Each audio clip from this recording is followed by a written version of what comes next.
আসসালামু আলাইকুম সবাইকে। আজকে আমরা কথা বলবো আপনারা কিভাবে বাসায় বসে পিটির প্রস্তুতিটা নিতে পারেন। তো এর জন্য হচ্ছে আপনাদেরকে সবসময় একটা কথা মাথায় রাখতে হবে যে আপনার স্ক্রিপ্টটা কিন্তু একটা কম্পিউটার দেখবে। এখানে কিন্তু কোনো হিউম্যান ইনভলভমেন্ট থাকবে না। তো আপনাকে উচিত হচ্ছে আপনাকে কম্পিউটারের মাধ্যমেই প্র্যাকটিস করা। এখানে পিটির জন্য কিন্তু আপনার কোনো বই বা কোনো কিছুর দরকার পড়বে না। আর পিটির জন্য হচ্ছে বিভিন্ন ওয়েবসাইট আছে যেখান থেকে আপনার কি প্র্যাকটিসটা করতে পারবেন। আমি এখানে আপনাদেরকে ৩টা ওয়েবসাইট দেখাই। ফার্স্টে আমরা দেখাবো হচ্ছে অ্যাপি ইউনি।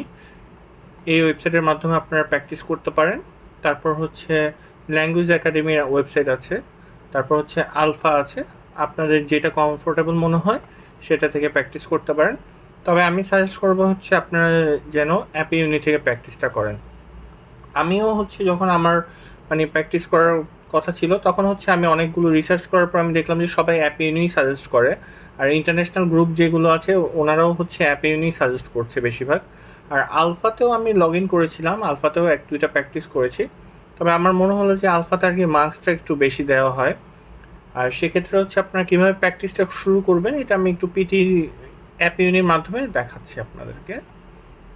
ইউনিটে আর এখনও হচ্ছে একটা জিনিস আমি দেখলাম নতুন আপডেট এসেছে। এটা হচ্ছে আপনার অ্যাপ ইউনিট হচ্ছে বিকাশ অথবা নগদের মাধ্যমে পারচেস করতে পারবেন। আর আলফাতেও আমি দেখলাম যে বিকাশ অথবা নগদের একটা অপশন দিয়েছে ওরা। যদিও আমি এর মাধ্যমে পারচেস করিনি, আমি কার্ডের মাধ্যমে পারচেস করেছিলাম। এখানে হচ্ছে আপনারা আপগ্রেড টু ভিআইপির একটা অপশন আছে। এখানে আপনারা চাইলে আপনাদের পছন্দের মতো প্যাকেজটা নিয়ে নিতে পারেন। আচ্ছা, এখন আপনারা কিভাবে প্র্যাকটিসটা করবেন এটা একটু দেখাই। আমরা কি করি যে আমি ধরেন যে এটা লগ ইন করলাম, লগ ইন করার পর আমরা ফার্স্টে কোশ্চেনগুলো প্র্যাকটিস করি। বাট আমি সাজেস্ট করবো যে কোশ্চেনগুলো না প্র্যাকটিস করে ডাইরেক্ট হচ্ছে মক টেস্টে চলে যেতে। কী জন্য মক টেস্টে যাবেন আপনারা এটাও বলে দিচ্ছি। কারণ বলে আপনারা ধরেন যে এখানে রিড অ্যালাউডের অপশন আছে, আপনারা গেলেন যে হচ্ছে ফার্স্টের কয়েকটা প্র্যাকটিস করলেন। প্র্যাকটিস করার পর কী হবে যে আপনারা ১০-১২টা প্র্যাকটিস করার পর যখন আপনারা মক টেস্টে যাবেন দেখবেন যে এখান থেকে আপনারা কমন পাচ্ছেন। তাহলে কি হবে আপনার এক্সাক্ট যে মার্কসটা আছে ওই মার্কসটা আপনারা দেখবেন যে আসছে না। কমন থাকার কারণে আপনার মার্কস অনেক বেশি আসবে, আপনার মক টেস্টে মার্কস অনেক বেশি আসবে, কিন্তু আপনি রিয়েল এক্সামে যখন যাবেন তখন দেখবেন যে আবার আপনার মার্কস কমে যাচ্ছে। আর অ্যাপ ইউনিটে আরেকটা জিনিস আমি আপনাদেরকে দেখাই। এখানে রিড অ্যালাউডের ধরো যে আমি এটা প্রেস করলাম, এখানে দেখেন টেস্টেড হচ্ছে 1289, এটা হচ্ছে 1289 বার এসেছে পরীক্ষায়।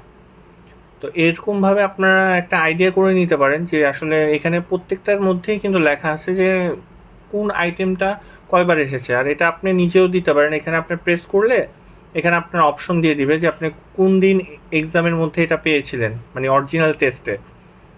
যারা অরিজিনাল টেস্টে পেয়েছে তারাই কিন্তু এখানে দিয়ে দিয়েছে যে আমি অমুক ডেটে এই জিনিসটা পেয়েছি, তারপর কনফার্ম দিয়ে দিয়েছে। সো আপনারা দেখে নিতে পারেন। আর আপনারা যদি অনেক বেশি প্র্যাকটিস করেন সেক্ষেত্রে কমন পাওয়ার একটা সম্ভাবনা থাকে। আর আরেকটা জিনিস মনে রাখবেন, এইগুলো সলভ করার আগে বা ১-২টা আপনারা দেখতে পারেন যে আইডিয়া নেওয়ার জন্য ডাইরেক্ট মক টেস্টে চলে যাবেন। মক টেস্টে যেয়ে মক টেস্টে দেওয়ার পর রেজাল্ট আপনারা কম্পেয়ার করে নেবেন, কোথায় কোথায় ভুল হয়েছে না হয়েছে সব কিছু চেক করে নেবেন। আই থিঙ্ক এভাবে যদি আপনারা প্র্যাকটিস করা স্টার্ট করে দেন তাহলে হচ্ছে আপনারা একটা ভালো মার্কস পাবেন। আর অ্যাপ ইউনিটে হচ্ছে আপনারা যদি ফ্রি ভার্সনটা ইউজ করেন সেক্ষেত্রে মক টেস্ট সম্ভবত একটা দিতে পারবেন আপনারা।